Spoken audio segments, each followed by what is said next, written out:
রাতে ভোট দিতে গিয়ে তোপের মুখে বিএনপি নেতা ইশাকের কর্মীরা মানে দিনের ভোট রাতে দিবে লেগে গেছে বাবুরে। লক্ষাধিক টাকা সহ নির্বাচনীয় সিল সহ 2 বিএনপি নেতা আটক। ইশাকের আসনে ভোট কেন্দ্রে ঢুকে প্রিসাইডিং অফিসারের উপর হামলা বিএনপি নেতা কর্মীদের। চট্টগ্রামে ভোটার শিল্পের সাথে টাকা বিলির সময় ওয়ার্ড বিএনপি নেতা সহ আটক 2।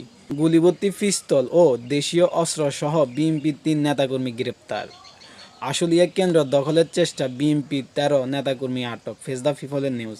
দেবিদ্বারে ভোট কিনতে এসে আটক বিএনপি জোট প্রার্থী। বস্তাভর্তি 50 লক্ষ টাকা সহ কলাপাড়া বিএনপির স্বেচ্ছাসেবক দলের নেতা আটক। তো এই মানে কালকে রাত্রে যেসব নিউজগুলো দেখতেছি সেসব নিউজগুলো দেখে দোনো দলকে আমার মনে হচ্ছে নির্বাচন তারা বানচাল করে জিততে চাচ্ছে। তো যাই হোক, সাধারণ পাবলিকরা যেন নির্ভয়ে ভোট কেন্দ্রে গিয়ে ভোটটা দিয়ে সুস্থ সবলভাবে যেন বাড়িতে ফিরে আসতে পারে, এতটাই আশা।